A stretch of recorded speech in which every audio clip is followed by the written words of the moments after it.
el 15 de agosto de 1963. Es, como ustedes saben, un exfutbolista argentino de clubes como Vélez Sarsfield, Millonarios, Deportivo Osorno de Chile, el club de Estados Unidos, ¿cómo se llama? No, Racing de Argentina. Racing de Argentina, Quilmes, Deportivo Quito, Universidad de Chile, Selección Juvenil, Selección Mayor de Argentina. Listo, entonces me va a permitir leer una parte que encontré acerca de la biografía de profe Mario. Dice que llegó a Vélez a los 15 años para empezar a jugar en 1980. En ese año jugó en la sexta división y sus técnicos fueron Alfredo Bermúdez y Juan Carlos Montaño, entre otros. Luego avanzó hasta la cuarta división con algunos partidos en tercera, que después de que Vélez Sarsfield tenía un gran equipo dirigido por Solari, subieron a los técnicos de las inferiores y con el tiempo fue ascendido a la primera división.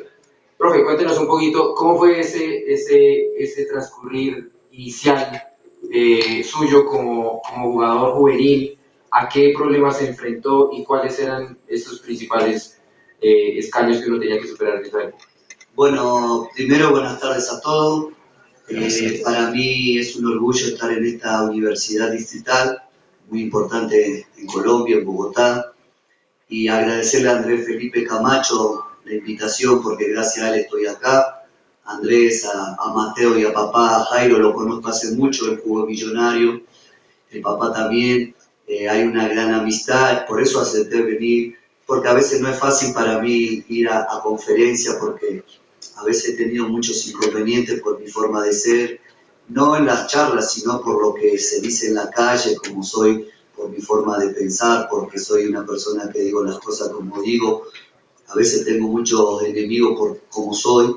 Ustedes han visto estas últimas semanas los inconvenientes que he tenido por el partido contra Nacional. Entonces estoy muy agradecido a Andrés Felipe, que lo conozco, lo quiero mucho. Cuando yo era entrenador de chico, él era recoge bola, después cuando yo estaba Millonario estaba en inferior. Entonces, Andresito, muchas gracias por la invitación, vos sabés que sos mi amigo y acá estoy para contestar, para comentar cómo empecé. Soy de una familia muy humilde, mi papá era metalúrgico, mamá ama de casa. Soy de un pueblo que se llama Firmá, que son muchos futbolistas, son 30.000, 29.000 son futbolistas, porque en Argentina no estudiamos. Allá tu papá y tu mamá quieren que sean futbolistas, que esa es otra mentalidad que es a la colombiana, que ahora más o menos se ha mejorado. Antes acá, si vos eras futbolista, te miraban mal. Entonces, empecé a jugar a los 8 años en el pueblo de donde soy yo, de Firmá, que ahí es igual que Samuel también, un jugador argentino, hay muchos jugadores. Y empecé a los 8 años en un club que se llama Argentino, allá hay 2 equipos, Argentino y Firmá, yo soy argentino. Y empecé a jugar a los 8 años hasta los 13 años más o menos, que jugaba con los chicos de mi categoría. A los 14 ya empecé a jugar en primera división, pero es el interior, no es como la profesional, que jugaba con personas de 30 años, 28, 40, porque es el interior. Y a los 14, ya casi cumpliendo 15, yo trabajaba, estudiaba y trabajaba de cadete. ¿Cadete qué es? En una fábrica donde me mandaban a hacer tinto, me mandaban a hacer los mandados, a cambiar los cheques, me iba a hacer cambiar los cheques y me quedaba jugando a la pelota porque andaba en bicicleta. Y bueno, la verdad que un día mi amigo Daniel Di Tulio, que trabajábamos en la oficina, me dijo si quería ir a Vélez a probarme. Yo le dije, claro, yo no sabía lo que era Vélez, ni sabía dónde quedaba. Vélez pertenece a la capital federal, el barrio se llama Liniers. Y me fui a probar y bueno, llegué con el bolsito ahí, estaban entrenando los chicos, como decía Andrés Felipe, los entrenadores eran Juan Carlos Montaño, Bermúdez y Zielinski. Y yo llegué con el bolso, pensé que me iban a entrenar, y me dijeron que no, que me vaya a la oficina, que tenés que dar un papel para poder autorizar. Y llegué, me dieron el papel y cuando llegué ni me miró el entrenador, no me cambié nada, me dijo vení mañana. Fui mañana, me puso 10 minutos, vení mañana, sí, éramos 500. Yo soy año 63. Y bueno, tuve la suerte de quedar, fui el único que quedé y empecé a entrenar. Los chicos ya salían de vacaciones, yo nunca me voy a olvidar, un martes 13 de noviembre del 79. Los chicos se iban de vacaciones y el entrenador me dijo si quería volver en enero o si quería entrenar. Y yo dije, no, yo voy a entrenar hasta diciembre, cosa que cuando llegue en enero ya llego con más confianza, porque Uno que del interior, llegar a Buenos Aires, el porteño es complicado, no te cierran las puertas, no te saluda mucho. Yo llegaba al principio y saludaba a la alemana y me la sacaban, me saludaba y me la sacaban, pero para mí era muy bueno. Entonces volví en enero del año 80, empecé a vivir en una casa de familia donde era complicado también, porque si quería tomar algo de la nevera me daba pena, entonces era complicado, pero los recursos económicos que tenían no me alcanzaban para tomar una gaseosa, me iba caminando, tenía que tomar 2 buses, cuando tenía plata tomaba 2, cuando no tenía plata me tomaba un solo bus y me tocaba caminar como 1 hora. Pero bueno, yo creo que eso es lo que a mí me hizo fuerte desde chico. Siempre fui de carácter. Yo cuando estaba esta señora viviendo o en la concentración, porque después Vélez me dio la concentración, yo a la noche lloraba, porque extrañaba a mi mamá, mi papá, mis hermanos, mis amigos. Pero yo quería llegar, yo quería sacar adelante. Pero quería llegar a jugar, porque yo no sabía que si jugaba en primera me iba a dar plata, me iba a dar casa, me iba a dar cosas. Yo nunca pensé en eso. Yo pensaba en jugar porque era lo que siempre queremos en Argentina, que el jugador quiere ser futbolista porque quiere jugar a la pelota, quiere llegar a la selección, quiere jugar en los mejores equipos. Pero nunca pensé que me iba a dar plata el fútbol. Recién me di cuenta que me iba a dar plata el fútbol cuando vine a Colombia a los 22 años, que me vendieron. Entonces son experiencias muy bonitas. Eso sí, yo soy muy fuerte de acá porque yo lloraba a la noche, pero cuando entrenaba quería ser el mejor, iba de primero. En ese entonces, cuando empecé a jugar en primera división, tuve la suerte de jugar con Carlos Bianchi, 4 años, con Alonso, con Pumpido, gente que ya tenía 33 años, 32, y a veces te pegaban cada puteada y yo calladito. Iba para allá, anda para allá, iba para acá, para acá. ¿Por qué? Porque uno tiene que aprender de los grandes. Yo siempre recalco que hoy en día ha cambiado la juventud, no solamente los futbolistas, la juventud. Y ha cambiado mucho porque me acuerdo que cuando me senté en la mesa me temblaban las piernas para comer. Porque yo no cogía los cubiertos porque yo quería ver cómo Bianchi cogía el cubierto. Me acuerdo que me concentré con Alonso. Alonso, ¿sabés lo que es? Después de Maradona era Alonso. El Beto Alonso. El Beto Alonso, de River, figura, San Lorenzo. Campeón del mundo del 78. Y ¿sabes qué hacía? Yo iba ahí al baño y yo le decía, ya vengo, voy a la recepción. Y ¿sabés qué? Yo iba al baño de la recepción porque me daba pena con él. Pero eso era el respeto, ¿me entiendes? De un histórico, de un ídolo, porque entonces eso es lo que se ha perdido ahora. Pero bueno, esas fueron mis carreras. Empecé a jugar en el año 81, 80 jugué unos partidos, 81, después tuve paso por la selección juvenil, donde tuve mucha experiencia, gané mucho. Yo a los 19 años ya jugaba en juvenil, a los 20 ya estaba en la mayor, tuve la suerte de jugar con el mejor, con Diego Armando Maradona, tuve la suerte de jugar con Valdano, con Filión. Yo tenía 21 años, ellos ya eran mayores que yo, y son experiencias muy, muy positivas. La verdad que uno aprende mucho a convivir en los hoteles. Yo no tuve la suerte que tienen ustedes de estudiar, no pude estudiar porque mi papá y mi mamá no teníamos los recursos para estudiar en la universidad. O jugaba, o trabajaba, o estudiaba. Entonces no tuve la suerte de estudiar, pero aprendí todo en base a la experiencia de viajar, de concentrar, de convivir con gente, y vos te vas haciendo un roce social alto. Yo siempre digo que soy estrato 1 y 8, viví todo. Entonces no tengo inconveniente, conozco a todas las personas. Por eso cuando yo me pongo a hablar, hablo de lo que siento y le digo la verdad, porque yo viví, pasé mucho hambre porque no comía bien cuando jugaba, porque no tenía. Pero bueno, a medida que fui escalando, tuve la suerte de traer a mi papá a Buenos Aires y me acuerdo que vivíamos arriendo en 2 habitaciones y nosotros éramos 6. Y yo me acuerdo que con un premio pagábamos 2 arriendos. Y yo decía, ¿cómo es esto? Y bueno, y esa es la familia, ese es el orgullo, esa es la mentalidad que hay que tener, siempre ganadora. Yo siempre fui una persona que yo respeto al rival, pero yo siempre voy a querer ganarle y voy a inculcarle que todo se puede. Yo anoche vi el partido, no sé si ustedes lo habrán visto, creo que sí, la mayoría, y yo hace 5 días escribí en un periódico y yo dije cómo había que jugar la Nacional. A muchos se molestaron, el entrenador, todo, pero yo creo que la mejor idea y la mejor expresión que se hizo para jugar anoche fue lo que hizo Roballo. Por eso yo siempre decía, yo estoy comentando en el Rock and Roll de Radioactiva. Usted sabe que ahí mamangallo, como se dice, pero yo trato de analizar y ellos me preguntan jugador por jugador. Y yo dije que el partido, me nombraron a Rafael Roballo y yo dije, este es el partido que quiere jugar Roballo. Son partidos especiales, son partidos que hay que ganar. Acá no vale la plata, no vale el orgullo, nada. Esto es sentimiento. Y creo que el único jugador que jugó bien anoche en Millonario fue Roballo, por el sentido de pertenencia, por esas ganas, porque sabe lo que significa no ganar el partido. Sabe que atrás de eso están ustedes, los hinchas, que para ellos son importantes. ¿No? Estamos hablando futbolísticamente, no estamos hablando de rivalidad, de matar, no, estamos hablando solamente futbolístico. Y creo que el único que interpretó cómo había que jugar anoche era Roballo. Ustedes lo veían que marcaba, que quitaba, que atacaba, que corría 50 metros, que se tiraba al piso. Yo hacía rato que no veía a un Rafael Roballo jugar de esa forma. Eso se llama mentalidad ganadora. Eso se llama mentalidad ganadora, que quizá algunos compañeros anoche no lo tuvieron. Entonces creo que eso es lo que te guía en la vida, esa mentalidad. Yo creo que hoy en día, con toda la forma que hay, ustedes que son jóvenes pueden jugar, estudiar, trabajar, porque yo siempre digo que la tecnología a veces mató un poco a la juventud, porque yo no puedo entender cómo, por ejemplo, estamos 5 acá charlando y los 5 están así. Están charlando por el celular. Y entonces, ¿cómo están charlando?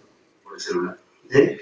Entonces, eso a veces a mí me molesta, porque aparte es una falta de respeto. Si yo estoy con uno y estoy charlando y cómo está haciendo esto, porque a mí no me gustaría, o a él no le gustaría que yo haga lo mismo. Entonces no hay comunicación personal, no está ese trato. Nosotros cuando jugamos estábamos en la mesa y decíamos, tenés cuidado con Pimentel, que yo era muy amigo de Pimentel, me decía, cuidado que aquel Alessi García juega así, ojo con Chonterrera que tira los dedos, ojo con Gareca que juega en el América que cabecea, no hay que dejar tirar. Uno se queda en la mesa a charlar. Hoy se levantan y se van rápido a la habitación, prenden el televisor y lo que menos miran es el televisor. Entonces, eso es lo que hace falta, muchachos. Yo también tuve la edad de ustedes. Y a veces ustedes creen que uno le dice las cosas por molestar, y perdónenme el vocabulario, por joder. Y no, porque ustedes cuando ya tengan la edad que yo tenga, que yo ya voy a estar allá en el cementerio, no sé a dónde, van a decir, tenía razón, o su papá, o su tío. Eso es muy importante, escuchar, porque nosotros ya estamos de vuelta, como se dice, ustedes están empezando a vivir una vida. Y la mentalidad ganadora es muy importante. Anoche yo me fui molesto con el profesor Hernán Torres. Lo quiero, lo conozco, pero me parece que anoche Osorio le dio un repaso de lo que es futbolísticamente.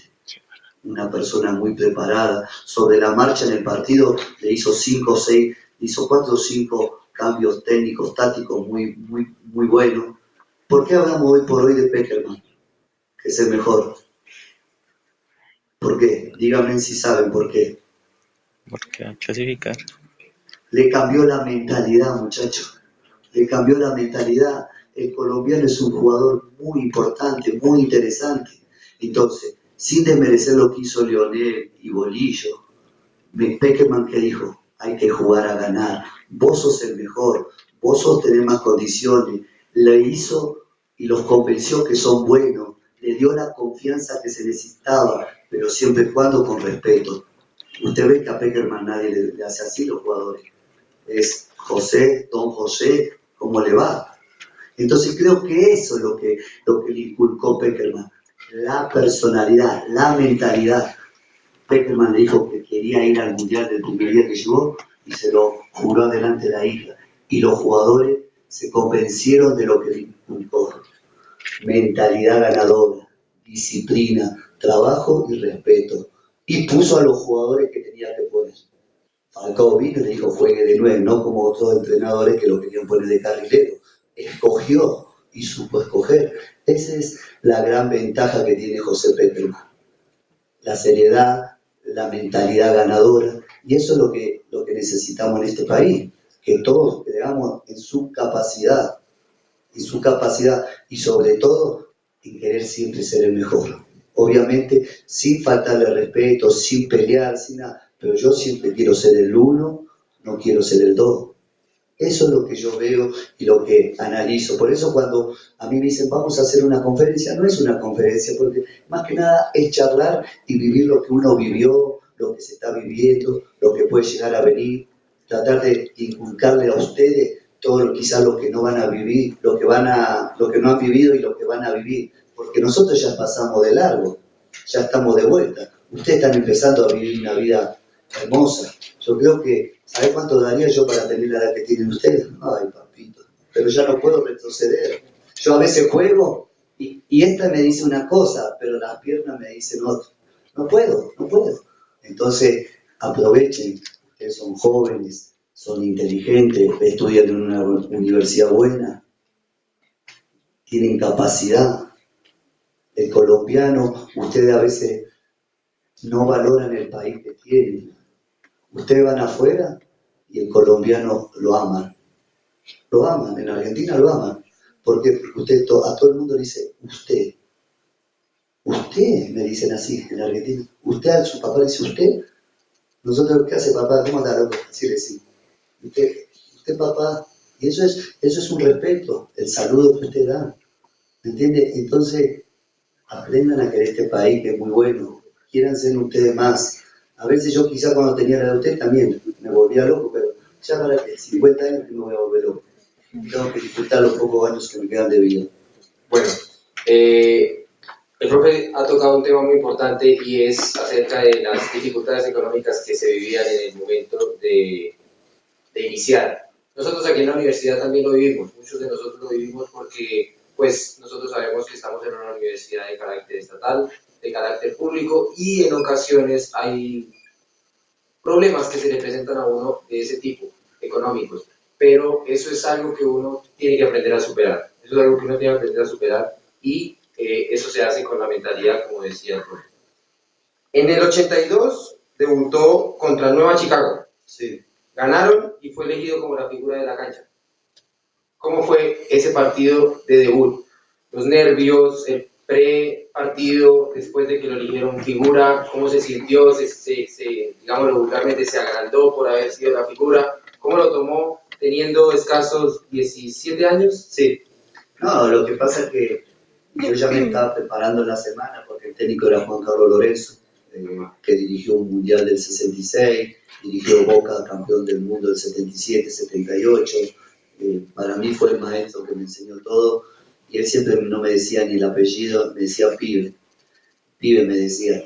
Y bueno, entre la semana yo entrenaba normal, yo me ponía nervioso cuando estaba concentrado con la figura esta en el almuerzo, en la cena o cuando me tocaba dormir, pero después en el partido, en el calentamiento te pones nervioso, pero cuando arranca el partido no. Me acuerdo que Vicente Pernía, un marcador derecho histórico de Boca Juniors, el número 4, me decía, a todos decía Fierita.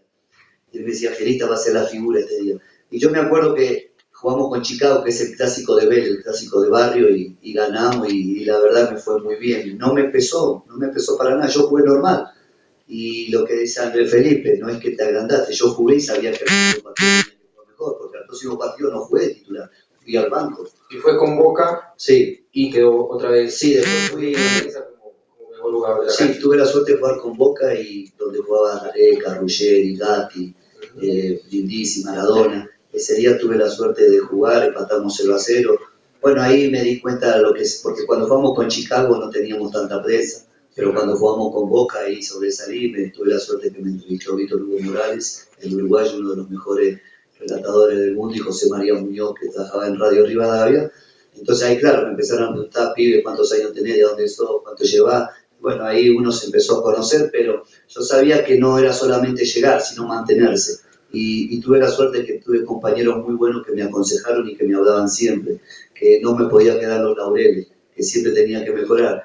Y esa fue la virtud que siempre tuve, que escuché, siempre hice caso de lo que me decían. A veces yo tenía que hacer doble turno, a la mañana y a la tarde, y no tenía como para ir y volver, entonces ellos me pagaban el almuerzo para quedarme por ahí cerquita, en un restaurante comiendo, y en una silla tratar de... Doble turno es entrenar en la mañana y en la tarde. Sí, y entonces me quedaba almorzando hasta volver, y eso me ayudó mucho. Yo por eso siempre destaco todos estos jugadores que tuvieron y aprendí de ellos porque fueron mi enseñanza, ¿no? Porque siempre uno tiene que escuchar al grande, y por eso tuve la suerte de llegar, porque escuché mucho. Muy bien. Después de eso llegó el Coco Basile. a dirigir a Vélez en el 84 y el 85. Como dicen en Argentina, Maimerac en esa época la rompió. Fue un jugador muy importante durante esos 2 años en el transcurso del equipo y quedaron subcampeones contra Argentinos Juniors, que después sería campeón de la Copa Libertadores. Sí, no, yo tuve la suerte cuando empecé a jugar, debuté con Chicago, fui al banco, jugué con Boca y a los 5 o 6 partidos agarré la titularidad hasta el año 87. Como decía Andrés, yo tuve el Toto Lorenzo fue mi primer entrenador, después tuve a Roberto Roge, después llegó Coco Basile, tuve a José Yudica, tuve los pasos en selección juvenil con César Luis Menotti, con Carlos Vilardo Lamayor y en la juvenil con Carlos Pachamé. Y la verdad que fueron pasos muy interesantes, donde jugué toda la vida ahí en Vela hasta que me vendieron acá a Millonario, ¿no? Tuve también pasos por la selección juvenil y mayores, donde siempre el fútbol en Argentina se vive, es muy apasionado, no sé si muchos han estado allá el fútbol se siente de una manera impresionante, es una enfermedad, porque todos quieren ganar, porque allá hay un partido de pibes y se llena porque los papás van, apoyan, y eso también es tener un poquito de amor, sentido de pertenencia, la verdad que es apasionado, ¿no? Yo cuando llegué acá era muy diferente.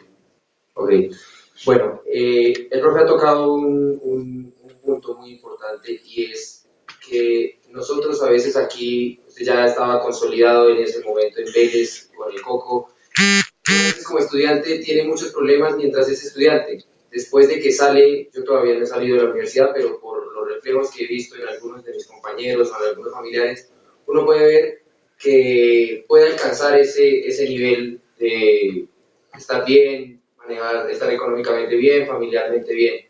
¿Cómo aprender a manejar esas situaciones en donde uno está bien y no le pase como le pasa a muchos futbolistas en la actualidad, que han tenido una gran carrera, han tenido económicamente hablando muchas facilidades y en el día de hoy están mal, porque no supieron manejar sus finanzas, no tuvieron la mentalidad para hacerlo bien? ¿Cómo manejar eso? Y yo creo que eso también viene de la casa, que tu papá y tu mamá te eduquen. Yo tuve la fortuna de cuando yo llegué